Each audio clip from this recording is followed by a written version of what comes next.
Hey guys, me again with the 11th popular vote for the 2021 review season. Today we're going to be taking a look at the AR-15 fighting rifle inspired.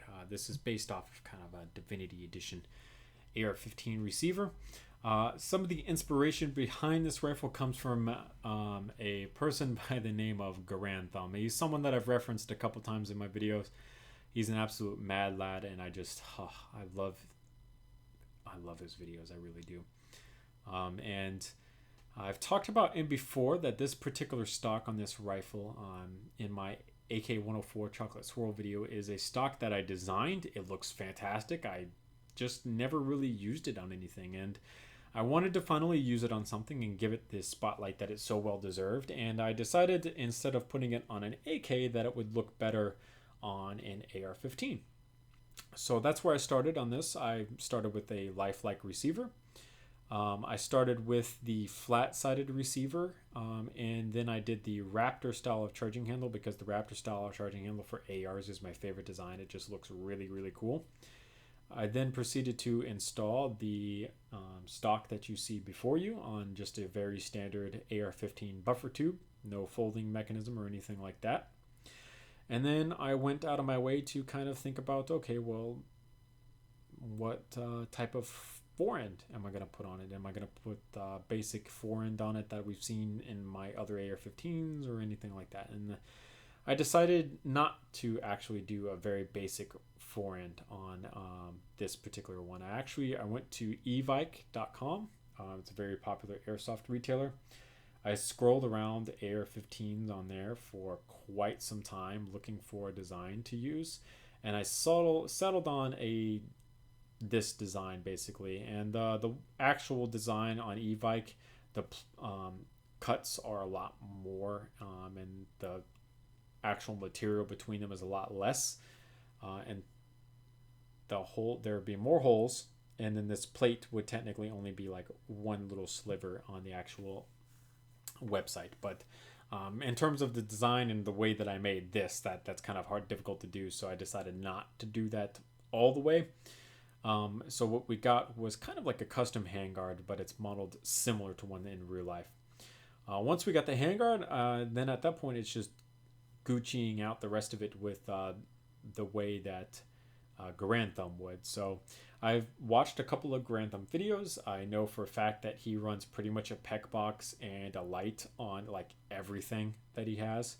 So I threw my PEC 16 model on it, which we have not talked about on the channel yet. And then I put on a very basic light that I made from his MP5 SD clone, actually, which I'm not entirely too sure if I've talked about on the channel or not just yet. I know that for the most part he does also run foregrips on a lot of his weapons. Unfortunately, I believe most of them are like short vertical grips. I don't like short vertical grips, so I decided to put an angled foregrip on this one. I know that he is a firm believer in pressure pads to be able to turn your devices on and off, so I went ahead and installed those. That's what's behind the PEC box on the rail. And then in terms of sights, I've got a lot of sights, but there is one sight that I don't ever use on rifles, and that is the trijicon MRO that you're looking at. I made the trijicon MRO for John Wick's SIG MPX, and that is the only model that I've used it on up until now, surprisingly, as it is a very beautiful sight, and I do believe that I made a very good rendition of it. I just never use it. So this is the render in Studio 2.0 by Bricklink, and this is what it actually looks like inside of LDD itself. So I do have this set up so that in one screenshot image you can see both sides of the rifle, as some are slightly different, but I will be deleting out one whole side, as that is redundant since this is a video format and we can scroll around in 3D space. We'll only be going over things that I haven't shown off on the channel before. So for instance, the stock, this is a very unique stock. There's a whole bunch going on. The top portion of the stock is actually very basic. We've seen that before. The bottom portion of the stock is not. This is a 4 stud wide bottom down here. We get into, that was a weird ass noise. Getting into 2 stud wide down here, using a whole bunch of different hinge pieces in all sorts of different places. in order to get all the different things going on here. This is also, by the way, designed after a real life stock. This is not something made up. I did design this after something that I found a Google image of. So all of these holes that you see here are all designed after those, and they're all replicated as close as I could get to them. What's really cool is that the stock adjustment button is actually this lever right here, but it's really well hidden into the overall design of the stock. So that's kind of a neat thing. We have our trijicon MRO right here with a green dot, pretty basic. I did go with a brown, dark green, and tan kind of setup to kind of give it this kind of camouflage feel to it, but it's not camo, if you will. That's just kind of like solid block colors, and I believe it works out really, really well, so I'm really happy with it. All the attachments are in tan, by the way. We have the custom front end here. You can see the barrel running down the length of the inside. Very basic design, not too much going on. We did go with a basic muzzle breakout here on the end, kind of copied directly from the AK-104 chocolate swirl custom design that I did.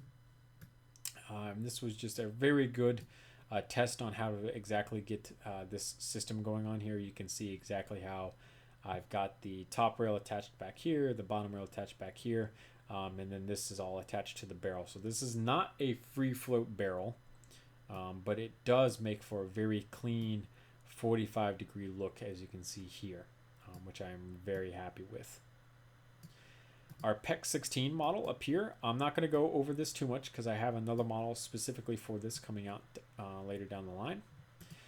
This basic flashlight, which I believe we've gone over, but I'm not entirely sure, as it's the same flashlight that I've seen on Garand Thumb's MP5 SD custom that one guy made and lent to him to do a review on. So that's here.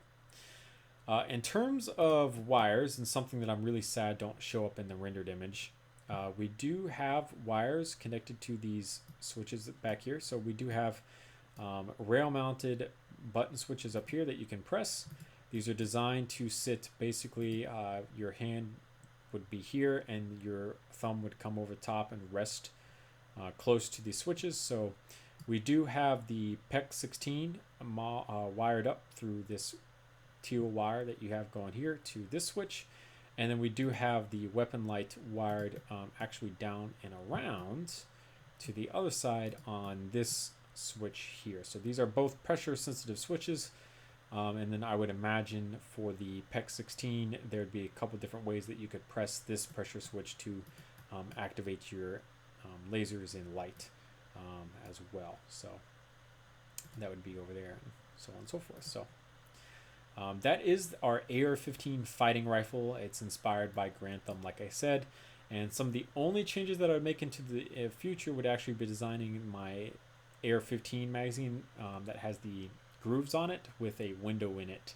as well. That's the only change that I would make in the future, is adding that magazine. So thank you guys so much for watching. Remember, comment and subscribe for more videos similar to this one. See you guys later in another YouTube video another time. Oh, I should probably stop the video.